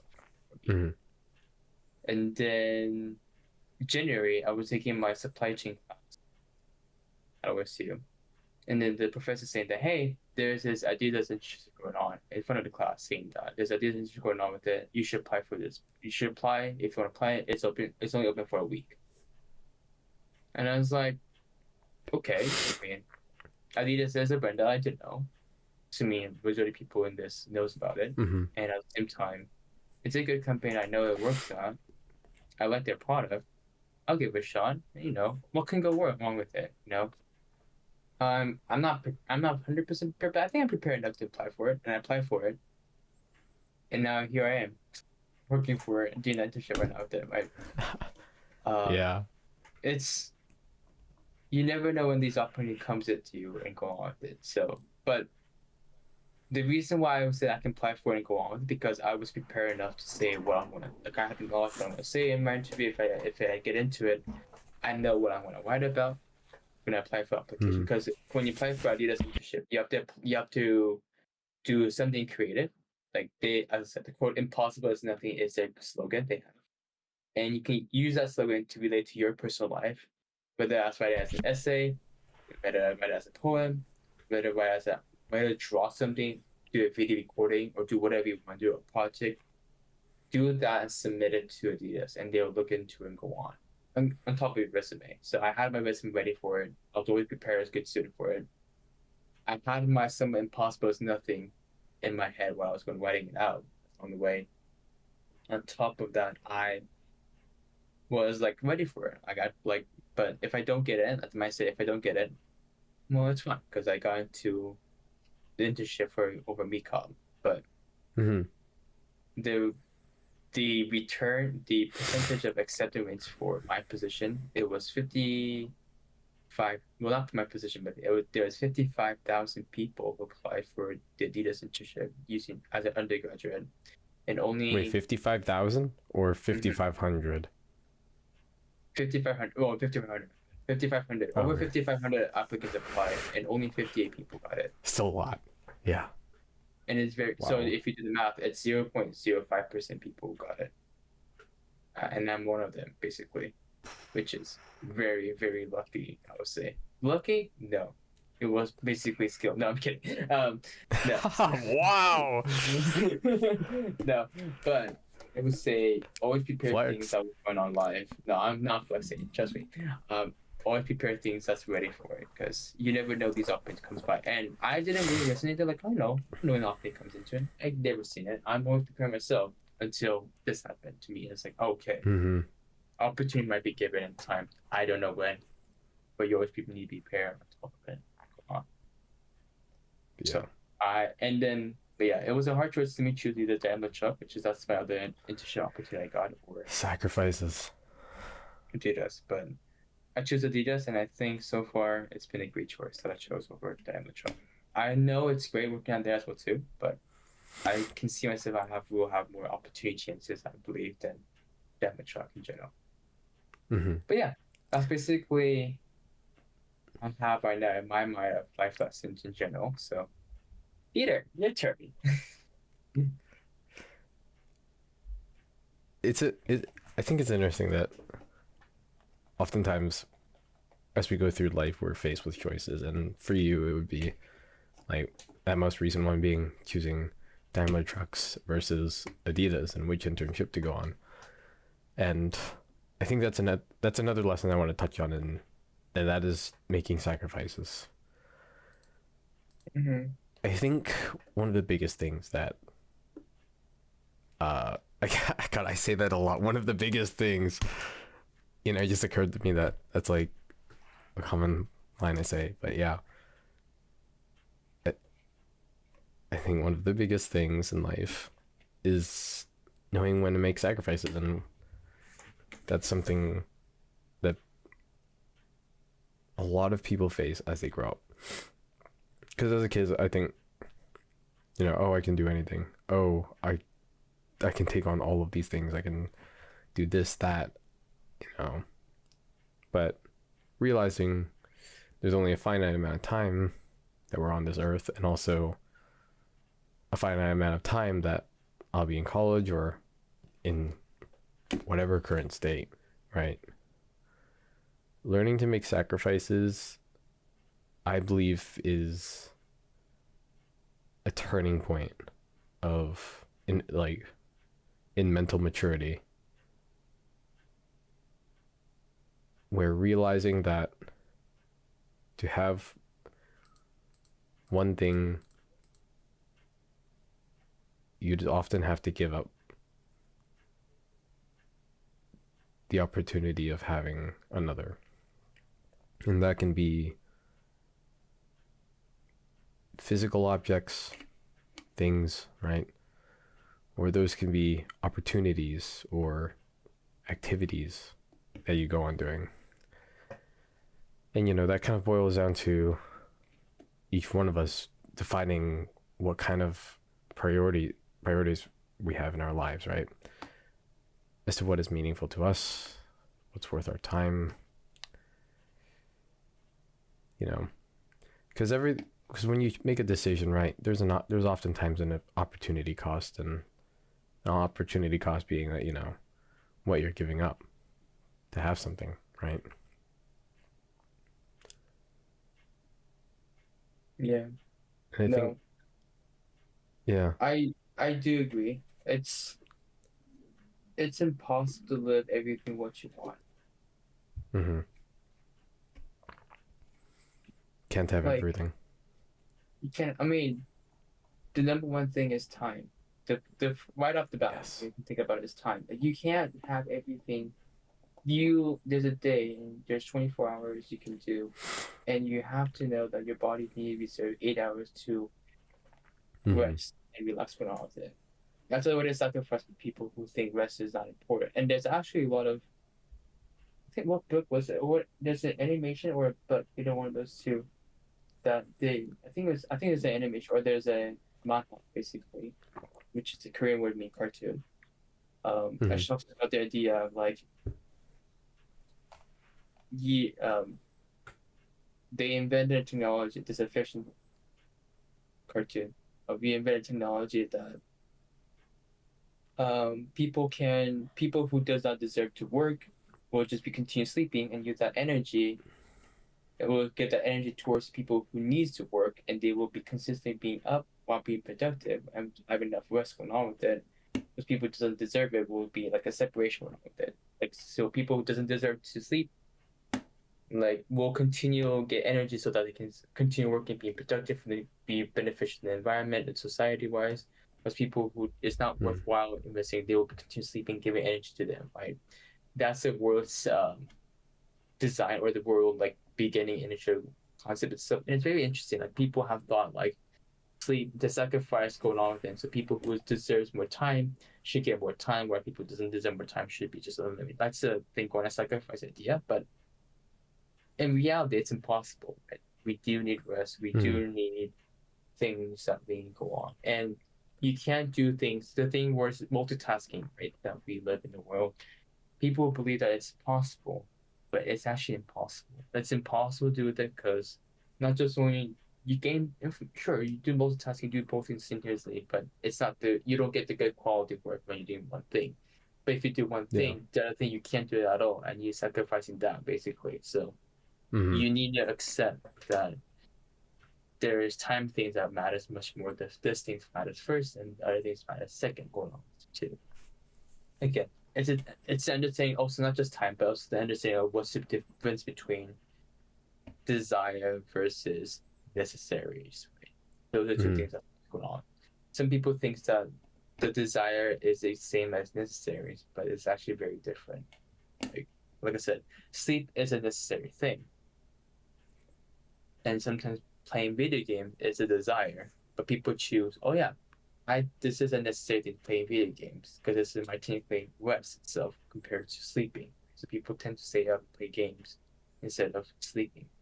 That's something that is incorrect, and that should be, everyone should know about that. Everyone should know what's the link between necessary and positive. And I do agree with what you're saying.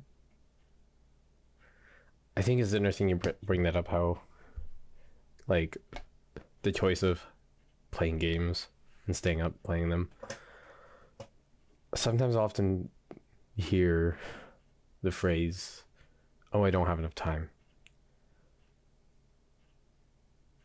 Yes, but no. Let's do my agreement with that statement. There's a finite amount of time, yes, but I believe there is a choice when it comes to deciding if you have enough time for something. It boils down to priorities, right?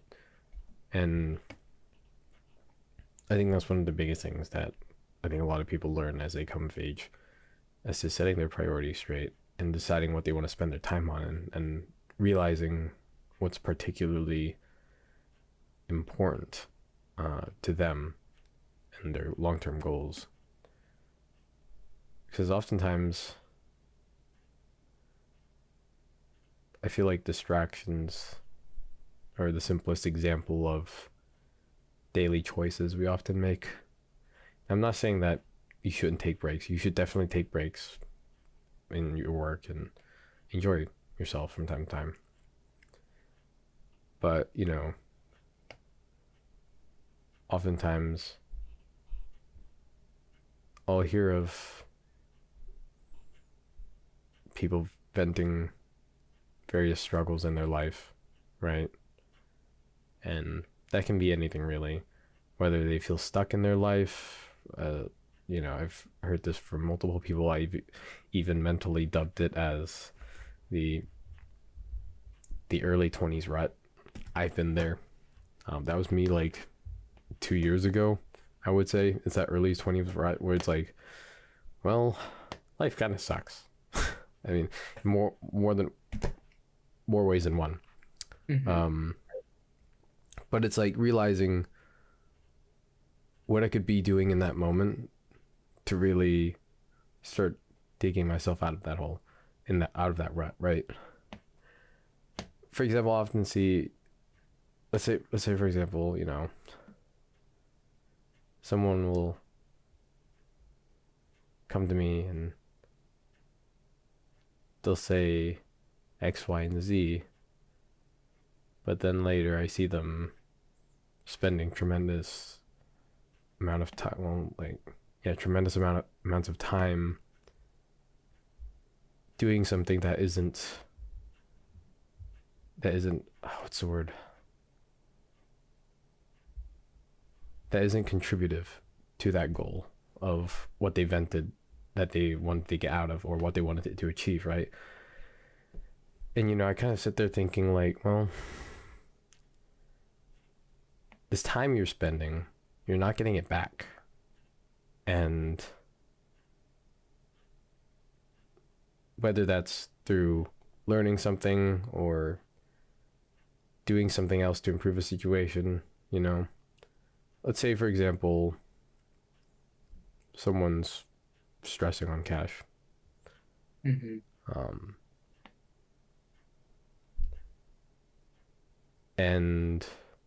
But yet, they're rocking a full-time job. Not easy work. But yet, when they come off work, they still have enough time to be on a game for 1, 2, 3, 4, 5 hours 5 hours straight. And it's like, well, that time, right, could have been spent doing something else, whether it's learning a new skill to maybe elevate yourself in the workforce or your career, right? Or maybe to pursue a side hustle to make more money on the side, You have options, but now, granted, the life is very complex. I can't say that's your solution for everything, but there are other things that could be done. And I kind of want to touch on one topic on the worth of our time, as to a monetary worth and an implicit worth. Monetary worth, money. And the relationship of time and money, I feel like, is a very finicky one. The way I see it, the worth of an hour is, from a monetary standpoint, what you can make given an hour of your time. So let's say someone's working $10 an hour, okay? Keep it simple.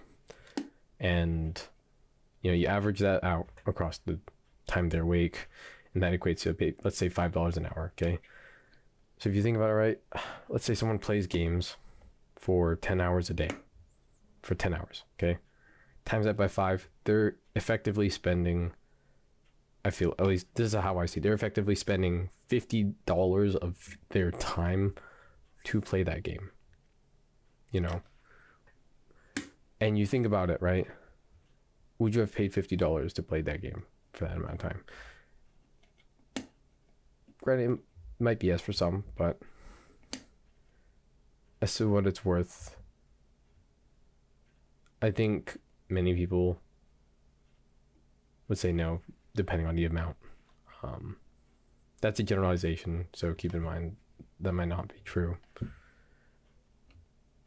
But at least, at least how that applies to me is I was looking back at the hours I played Apex for, and I just did quick math and was like, the time I played Apex can easily come out to like 50 grand. And it's like, would I have paid 50 grand to play Apex for that long? Or would I have better spent that 50 grand elsewhere, maybe going out on adventures with friends or having unique experiences, and going traveling? Tough to say, but for some, but I definitely think so. I know I'm kind of going on a tangent here, but No, I'm just thinking. yeah. I When it don't comes know to the how worth of much. time, yeah. Sorry to interrupt. I don't know what, like, if I play Valorant for this much and it converts to money itself, like, would I pay for that to do that? And the answer is most likely be no. We'll say not Yeah. the same way. But I gotta say, you're not just playing Apex. You're not just playing Valorant. You're also spending time being in a call with friends. You're also spending time That is true. calls too. And if you The way I include see it. that, if you include out the matrix to count money and Mhm. value, would you choose that then? If what? If you choose that playing Apex plus hanging out with friends, plus you can't be gaining skills of being good at Apex or Valorant, Yes. whatever it is, would you choose that versus over money? So here's the thing. That is something to take into account, yes, for sure. The experience you have with friends and those fun times that you play on the game. But the thing is, though, with that same amount of money in time, I could be spending that doing even greater things with my friends, right? We could all, like, let's say all of us put in the same amount of time into Apex, so basically, let's say 50 grand each, right? Now, what could we all do together with that 50 grand each, right? Like, the same thing I think still applies, right? That time spent, you can be doing something amazing with them. And I'm not saying games isn't amazing. For some people, games is a really critical part of their life, and it is part of mine. And it's been a big part of it. And I've definitely derived a lot of memory, like core memory moments from it. But that's not to say that a lot of that time could have been spent doing much more amazing things with them, you know? Mm-hmm. And that's kind of where my gripe comes from. And it's that opportunity cost of what could have been. Though it's what's past and it's not something to be considered, but it's something to think about now as to how we decide to spend our time moving forward.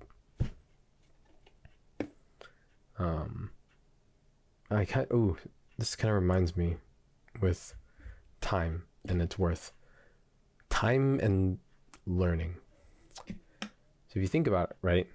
When we're not working, when we don't have a job, the worth of our hour is near zero, right? Mm-hmm. And so that being the case, you know, if you spend time learning a skill, right, that can maybe be a skill that you will use down the road in your career to maybe advance yourself or just in general a skill, right? You're effectively paying zero for that course, right? Because your time isn't really worth much, right? You're you're spending nothing to learn something, if that makes sense. And so, especially at a young age, I think one of the biggest things. Now, I think this is pretty universally agreed upon, is that learning is important at a young age, not just because of the way our minds are set up to soak up knowledge, but also because it's a much better use of time. Because at that age, right, like I said, it basically costs us nothing to learn about something. But let's say someone who's older and they're already making money, right? They would effectively be paying a good sum of money for that time to learn something, even if that, even what they're learning is a free course or just YouTube. But yeah. What do you think about college then? What do I think about college? In what sense? You could make money if you were not going to college, but people who are going to college is paying money to learn even more. They're paying even Yes. more. Right? So It comes into it makes it more beneficial, but this is why it comes to the point of like I know what you're getting at. Yeah. it's much more valuable in general stuff like. So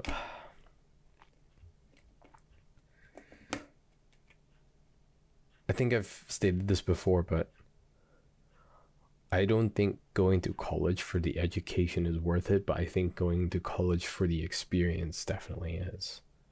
I think I'm pretty sure I've iterated on that in Yes, you did. a previous, yeah. Then how But yeah, would you in convert terms that of to money then? In terms of money and time then? money and time for the education in college, No, the connection. the experience. the connection experience. So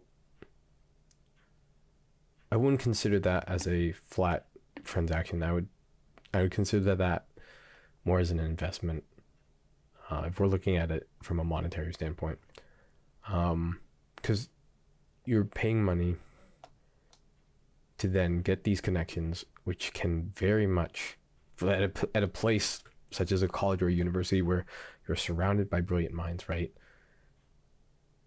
Knowing a variety of people from all kinds of fields and all kinds of different knowledge sets, right, can absolutely be critical in the future, whether that's through knowing someone with their own set of backgrounds and knowledge and all kinds of things they've learned, right? Because each person is a gold mine of information and knowledge and experience. I think that's, at least, if we're looking at people from, let's say, an employer standpoint, right, or just as someone to make connections with, every person is a gold mine, right? They've spent like they spent a lifetime, their lifetime worth of hours in accumulating knowledge and also processing all of it and filtering out what's important, what's not, right? And they have all that, and having that connection means you also have all that, right? So think about it. It's a giant multiplier, I think. I think those connections are an investment for a multiplier of knowledge, if that makes sense. So it's a giant investment. I like it. I like it. I like the knowledge you use. Something I once heard, right? So there's this one guy, I don't recall or who it was, but this person literally said, hey, this person needed to know about something, a very specific field topic, and wanted to learn about it, right? So what they did is they knew somebody who worked in that field, okay? And it was like, hey, how's it going? How, blah, blah, blah, they talk, whatever, not. Okay, so how much do you make in a month? All right. Now, mind you, not everybody can do this. This guy's pretty rich for when he did. He was like, all right, well, I will pay you your one entire month's of your wage if you can sit down with me for one day and teach me the most important lessons you've learned in your career. And what this guy got out of the colleague he called, right, and met with, was pure liquid gold, right? This was the most important lessons and knowledge that another person has accumulated over 20 years, right? Over 20 years of experience by just knowing them, right? And, I'm not saying you go out and call a friend and say, hey, I'll pay you a month's worth of wage if you sit down with me. Well, that's an extreme, but you get what I'm saying though, right? Like, you can what each person is a gold mine. Right. That's why all the years they've lived and learned is right there. And that's why connection matters. You never know these connections you meet will come to that point. I don't know. Like I said. Exactly. Man, I love you. How still a lot more to go. I gotta say, I'm hearing it. I'm just like, I know. I want to hear before we split. I think we should split part two. But sure. Before we go split, is there any specific you want to hear? I want to hear the perspective one. That's what we want to hear. Yes, the one I ran out of the shower for. So this is also kind of like doubles as one of my biggest pet peeves, is when someone doesn't really have perspective or try to get perspective. I think perspectives is everything, and at least when it comes to the way we view life, and also interact with each other. Perspective, at least for me, means understanding and being able to put myself in someone's shoes or in some place right? So that I can better understand someone or better understand a situation that has occurred or will occur. Right. And so let's take, for example, a very common one, road rage. So let's say I'm driving down the road and a person in my left speeds way past me, even though I'm about to like probably turn signal or something to the left or something, speeds way past me and cuts me off and does something outrageous. And where a typical person would probably be a little bit agitated, well, I'm often indifferent. And why that is I don't know where that person's coming from, right? Do I particularly have a right to be angry or mad? Who knows? Because that's the thing. I don't know that person. And so it's like, for all I know, they might be rushing to the hospital because maybe their wife's also in the car and about to give birth. Well, totally knowing that, right? It would be like, okay, totally understandable. You go. But not knowing that, oftentimes people will be angry at them. It's like, hey, what the heck? Why did you do that? Right?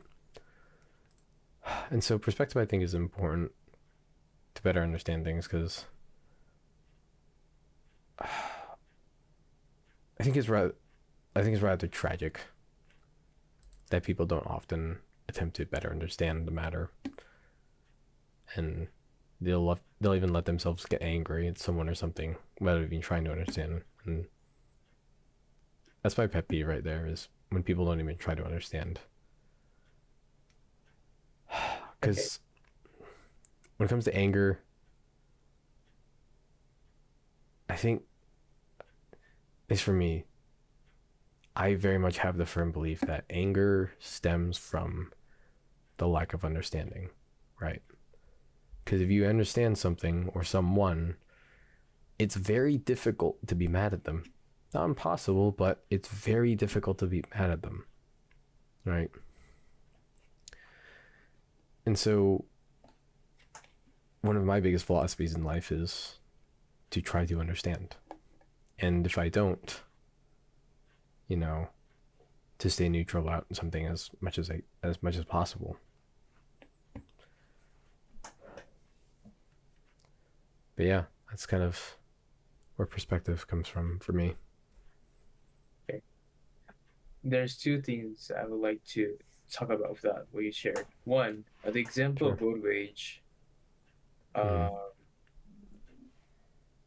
People, like you said, you don't know the situation what that person's going on, being that case of driving fast because or driving dangerously because that person might be, as I said, either giving birth. His wife has given birth to a kid or something else.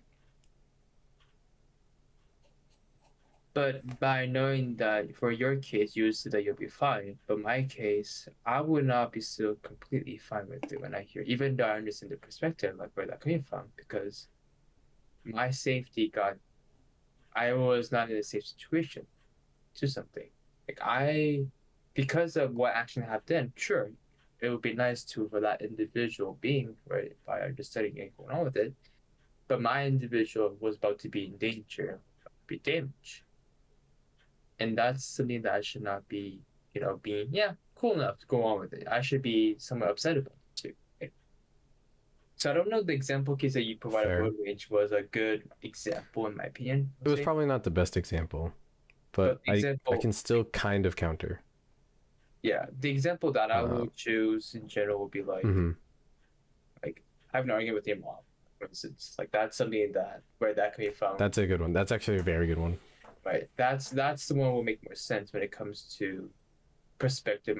Like, have you been to my position? Like, I've been what I do. I know what you're coming from because you have more life flaws going on to it. But I've been this perspective because I've been here going on with it. Have you tried to understand what I'm going to? And that's why I did this decision going on with it. That's probably a better example to this point. And I do agree with what you're saying. Perspective matters, and I think perspective will eventually lead to like we'll have less arguments going on in general itself. But even though perspective matters and trying to understand, that does not mean that there'll be You said no. You said let's argue, which is I agree, but it won't resolve any mad issue, angry issue in itself. Like, one thing that I do know, let's say that I killed someone. Let's say I didn't do anything with that, but I killed someone. I had to kill this person because this person was going on to it. I was trying to rob something going on within myself. Oh, I see. This person's perspective is trying to rob going on to make money if you want it to live off because that person's poor, but eventually got caught and killed somebody. Sure. You understand their perspective. Does that mean that that person should not be angry about it? You should be angry about it because you killed someone. That's ethically incorrect. You shouldn't do that. That's not right at all. So I think what I was saying in terms of perspective, yes, when it comes to matter itself, but there should be also, this is why two more topics I have in my head is also be good. There's a universal law on top of it saying that things what should be right, what should be punished in general. Like there is a board, but there's an objective thing going with it. But within that objective, within that area itself, as a common ground, there seems to be subjective. There should be subjective things going on as well. Mm-hmm. So I don't quite think that having perspective would justify right or wrong. I don't think that would apply there. And, you know, very much so. Like, being that one understand another doesn't justify one another's actions, that is correct. But I think what it does do is it alleviates a lot of the anger one would hold for another. So, as you mentioned with the traffic incident, so I think I can still counter that. Though very much, yes, it is very much wrong to jeopardize the safety of another individual.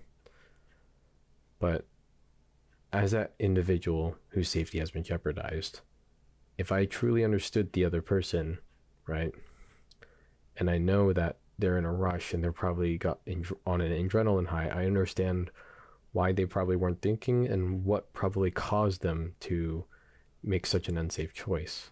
That in that understanding, I can find peace in that they weren't doing it out of offense, but out of situational circumstances that put them there. That's at least how I would see it. Okay, so if the individual was Still wrong. if the individual was in a hurry, let's say that it was not giving birth, like it was saying that that person was late for work because his laziness, not getting out of bed early, not preparing early to go to work. Is that okay? Like, will that make the attention? Will that attention go down? I believe so. Still, the wrong choice. Like I said, having perspective doesn't justify it, but I can still understand though.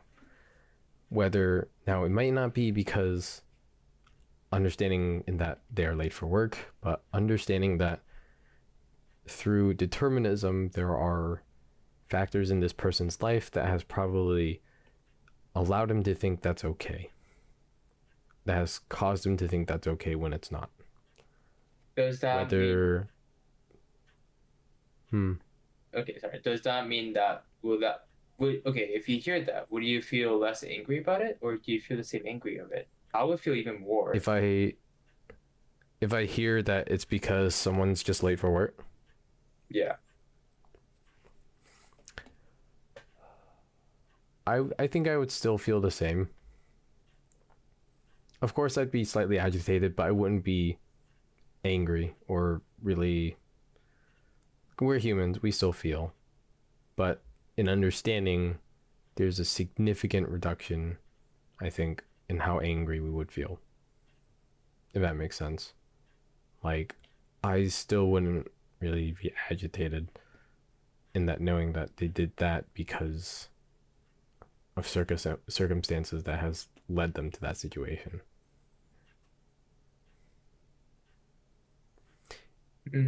If I'm presented with the opportunity to confront them, I would, yes, but very, very much so in a calm manner without really becoming agitated. or really angry to the point where I'm raising my voice or anything. And at Okay. least for me, like that's how I kind of remain at a very level-headed state for a lot of things. Like I genuinely don't remember the last time I've really gotten like significantly angry. Like I'll be frustrated, I'll be upset at times, but I don't think I've gotten really angry Hmm. Interesting. for a Interesting. long time, at least. I don't remember last time. I don't know. I mean, I do agree with your opinion. I do agree majority as much regarding my perspective. It's better to when in an argument. It's better to know what situation that individual is. Mhm. When I have an argument with my sister, let's say, it's better than where she's coming from, rather than just saying no. Because if I don't understand where she's coming from, there's no point trying to convince either one way or trying to find a middle ground with it. Because at the end of the day, Mhm. what you really want to do is try to find a middle ground. But if you're not understanding each other individual opinion wise itself, that's why it is like even current politics right now, the Republican versus Democratic, they don't try to like if you see it, they don't try to understand what they're doing wrong with it. Why they proposing this proposition or change of law policy, stuff. Mhm. Right? Which, like you said, is upsetting to me because I wish they could come in a common ground and share the thought together and make a middle ground to work together or win over by each side by understanding the situation going on with it. That makes more sense. That would be much better and it would be less toxic around the world. But currently, as you said, the Mhm. world right now is not like that. And I do agree. But there is some circumstance that comes in mind that when you propose that, like maybe not all the time, but there is majority of the time I agree. Understanding someone else shoe matters a lot. And indeed it is important life lesson. When you get an argument, it's always to know good it's good to note that you need to know that person's perspective to go on. And Yeah. I, like you said as well too, like how you do it too. I also do it as well too. I understand like where she's coming from, where he's coming from. Like earlier today, like not today, yesterday, when I was driving down home, Costco right now. Actually, this is a bit update. Mm. Costco, you can't use someone else's ID card to go in. I was using my mom's card to go in to buy some stuff for her, basically. Mhm. But literally, the employee said that you shouldn't do that. So on the way out, I called my mom saying that, hey, I need to tell you that this was happening going on with it, and you can't do that, basically. And I was like, Okay. I was telling my mom I was cold, but my mom yelled at me because she got into it by her exercise and like why you call me with this right now? Why you can call me this later? But with a very angry voice. I was middle doing exercise, right, in the angry voice. And for me, it got really upset because like I was just trying to inform her information about this, but Yeah, and you didn't know. I didn't know. Right? I didn't know about it. But now on the way when But I'm if, driving if down, I like if I knew, I wouldn't yeah, call. I would tell her. I would talk to her exactly. later on. So it Yeah. could be my fault too. I understand her perspective, but oh well, it is But what then it again, is. if he knew that you didn't know, Right. So that's it. So I Mhm. do agree what you're saying coming from, but and it is like the world right now is not like that. But it's not always 100% guaranteed that under your perspective will Mhm. eventually lead to the argument going on. There will be argument going on. Yeah. Because, like I said, justifying what action be what perspective came from doesn't do anything much, right? So Mhm. Yep. I think we're at the 2 hour mark or past. yeah, we're past 2 hours right now. You want to bring us in? Oh yeah. So yeah. So like I said, we talked about this earlier that we have a lot. We still have more stuff going on. And technically, we're Yep. 20 to 23 at the beginning right now. We are young, relatively people, so there might be some more life lessons that we continue coming out with it. So for now, this is our part 1 life lessons that we have experienced so far. And honestly, we didn't even cover half of the list that Peter has have in mind, and there's things that will eventually come in my mind as well too, along the way as well. So Mhm. we will have a part 2 episode about this later on too. But for now, this was Ken. This is Peter. And we're signing off for this podcast for today. Thanks for tuning in.